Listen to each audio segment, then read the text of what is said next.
وكذلك قال رسول الله: لا نبرح حتى نناجز القوم. وهو يدعونا إلى تلك الشجرة نبايعه ألا نفر حتى يفتح الله بيننا وبين قريش. Assalamualaikum warahmatullahi wabarakatuh. Halo sahabatku seperjuangan. Perang Uhud menjadi salah satu peristiwa bersejarah yang tidak akan bisa dilupakan oleh umat Islam. Dinamakan sebagai Perang Uhud karena lokasi dari pertempuran ini berada di Bukit Uhud yang mempunyai ketinggian sekitar 1000 kaki dari permukaan tanah.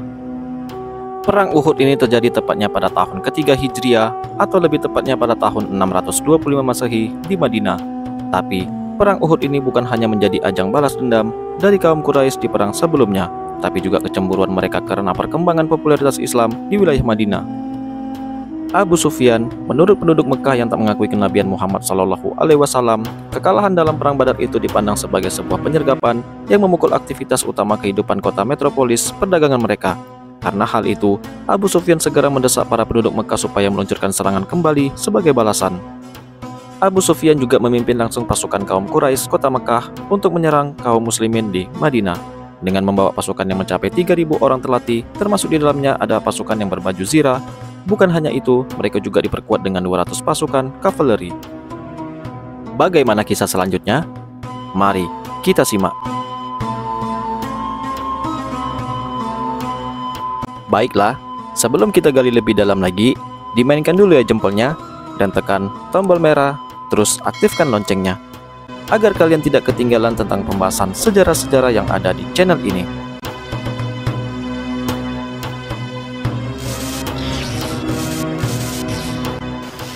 Sejarah terjadinya Perang Uhud. Keberangkatan pasukan kaum Quraisy yang dipimpin secara langsung oleh Abu Sufyan ini terjadi setahun setelah Perang Badar, tepatnya pada tahun 625 Masehi, bulan Syawal tahun ketiga Hijriah. Rombongan pasukan tersebut berjalan dari Mekah sampai tiba di dua mata air lembah Sabqah dari saluran air di atas lembah menuju Madinah. Tapi pasukan muslimin tak mengetahui bahwa ada pemukiman pasukan dari Mekah yang dipimpin oleh Abu Sufyan sudah berkemah dengan jarak yang tidak terlalu jauh dari Madinah. Selang beberapa hari, akhirnya kaum muslimin mengetahui informasi bahwa kaum muslimin di Madinah sedang dalam ancaman. Pada akhirnya, setelah mengetahui informasi dari mata-mata yang dikirimkan Nabi Muhammad SAW untuk menandai musuh, kaum muslimin mengadakan sebuah pertemuan pada 6 Syawal. Di dalam pertemuan itu, Nabi mengatakan untuk tetap bertahan di dalam kota dan membiarkan mereka menyerbu kota. Dengan harapan strategi ini bisa memukul mundur pasukan musuh. Selain itu, hal ini karena jumlah pasukan, pengalaman perang, dan persiapan musuh yang jauh lebih unggul dari kaum muslimin, sehingga kecil kemungkinan untuk mengalahkan di medan terbuka. Strategi dan keajaiban dalam perang tersebut kurang lebih sama seperti Perang Badar. Kemudian seorang Ansor menyarankan untuk tidak berperang di jalan Madinah. Mendengar hal itu, Rasulullah pun langsung memakai baju zirah dan mempersiapkan persenjataan untuk menuju medan perang. Karena melihat reaksi Nabi, membuat para sahabat langsung terkejut. Ada yang merasa bahwa yang saran tersebut tidak pantas karena terkesan seperti membangkang perintah Nabi. Kaum muslimin kemudian berangkat dari Madinah ke pegunungan Uhud dengan jumlah pasukan yang hanya sepertiga dari pasukan Quraisy, yaitu 1000 orang.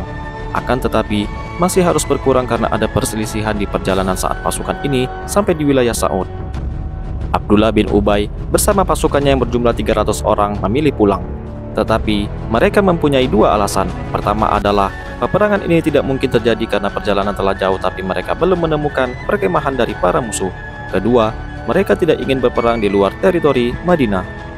Dengan berpulangnya pasukan tersebut, maka Rasulullah hanya mempunyai 700 pasukan dan harus melawan pasukan kaum Quraisy. Pada saat itu, diperkirakan bahwa kaum Quraisy ini berjumlah sekitar 3.000 pasukan.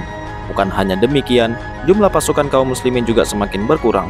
Ketika Nabi memulangkan beberapa pasukan di barisannya yang dianggap terlalu muda seperti Abdullah bin Amru, Zaid bin Sabit, Usamah bin Zaid, dan lainnya yang dijumlahkan ada sekitar 14 remaja.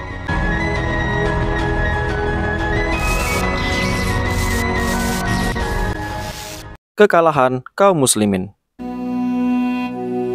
Setelah sampai di Bukit Uhud, Rasulullah SAW kemudian mengatur para pasukannya menjadi beberapa formasi. 50 untuk pemanah di bawah pimpinan Abdullah bin Jubair dalam posisi puncak bukit, dan lainnya di bawah antara bukit untuk menyerang kaum Quraisy. Menurut riwayat Imam Muslim, peperangan yang terjadi sangatlah dahsyat. Situasi di awal peperangan didominasi oleh pasukan Nabi Muhammad SAW, terutama karena kehadiran pasukan pemanah di atas bukit yang dapat melihat pergerakan musuh yang ada di bawah. Untuk membangkitkan semangat para pasukan di tengah-tengah pertempuran tersebut, perang Uhud ini berlangsung selama kurang lebih 7 hari. Akan tetapi, situasi menjadi berbalik saat kaum muslimin di Bukit Uhud melihat kemenangan seperti sudah di ujung mata dan As'ad bin Jabir berkata untuk mengambil harta rampasannya. Kemudian Ibnu Jubair mencoba mengingatkan dengan pesan Nabi, tapi tanpa mempedulikan peringatan itu, mereka akhirnya turun dari bukit. Pada akhirnya, kemenangan di periode pertama di Bukit Uhud pun hilang sampai Khalid bin Walid bersama dengan pasukan kavalerinya menyadari kecerobohan dari pasukan pemanah muslimin dengan mengitari bukit.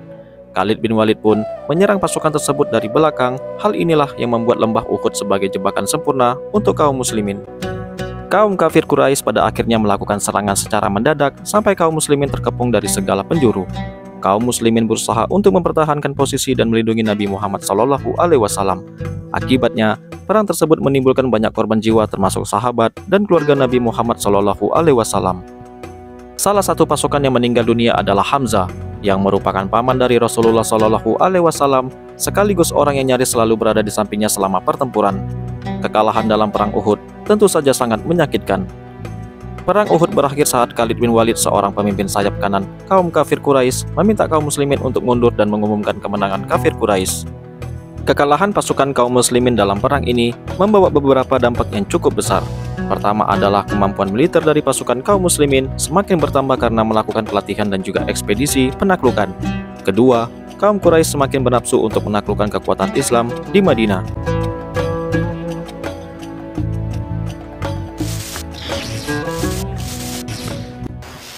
Baiklah, video kali ini cukup sampai di sini dulu ya. Sampai jumpa lagi di video selanjutnya yang pastinya tidak akan kalah menariknya. Sebelum undur pamit, saya ucapkan wabillahi taufik wal hidayah. Wassalamualaikum warahmatullahi wabarakatuh.